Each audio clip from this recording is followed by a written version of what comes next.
Asia কাপে group পর্বে নিজেদের শেষ ম্যাচে আফগানিস্তানকে হারিয়ে আশা বাঁচিয়ে রাখল বাংলাদেশ। তাই সুপার ফোরে যেতে হলে লাল সবুজদের এখন তাকিয়ে থাকতে হবে শ্রীলঙ্কা ও আফগানিস্তানের ম্যাচের দিকে।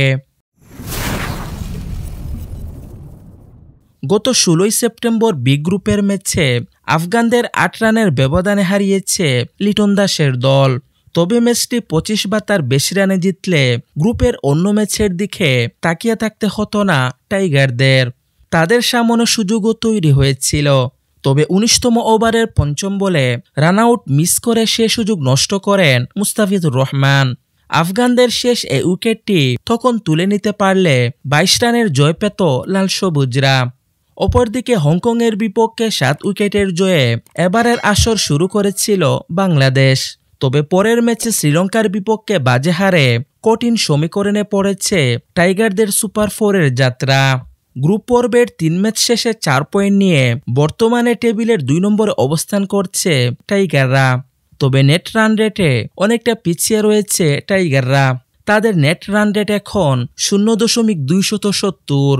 অন্যদিকে 2 ম্যাচে 4 পয়েন্ট ও 1.546 নেট রান রেট নিয়ে সুপার ফোর অনেকটা নিশ্চিত শ্রীলঙ্কার। আর 2 ম্যাচে 2 পয়েন্ট ও 2.150 নেট রান রেট নিয়ে আশা বাঁচিয়ে রেখেছে আফগানিস্তানও।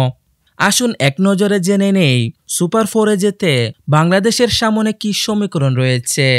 আগামী 18 সেপ্টেম্বর বি গ্রুপে নিজেদের শেষ ম্যাচে মুখোমুখি হবে শ্রীলঙ্কা ও আফগানিস্তান। এই ম্যাচে শ্রীলঙ্কা জিতলে কোনো সমীকরণ ছাড়াই লঙ্কানদের সঙ্গে সুপার ফোর নিশ্চিত করবে বাংলাদেশ, কারণ সেক্ষেত্রে আফগানিস্তানের তুলনায় পয়েন্ট ব্যবধানে এগিয়ে থাকবে লাল সবুজরা। তবে শ্রীলঙ্কা হারলে প্রসঙ্গ আসবে নেট রান রেটের, কারণ তখন 3 দলেরই পয়েন্ট হবে সমান 4 করে। সেক্ষেত্রে নেট রান রেটে এগিয়ে থাকা 2 দল যাবে সুপার ফোরে। তবে অবশ্য ভালো অবস্থানে থাকায় শেষ ম্যাচে জিতলেই সুপার ফোর নিশ্চিত হয়ে যাবে আফগানিস্তানের। তখন বাংলাদেশকে প্রার্থনা করতে হবে রশিদদের বড় জয়ে।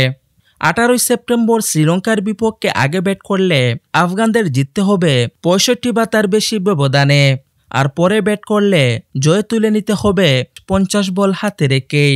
কেবল তখনই নেট রান রেটে লঙ্কানদের তুলনায় এগিয়ে যাবে বাংলাদেশ। তবে অবশ্য আবুধাবির পিচে লঙ্কানদের বিপক্ষে আফগানদের এত বড় জয় অসম্ভবই বলা চলে। তার চেয়ে টাইগারদের সহজ সমীকরণ লঙ্কানদের জয়।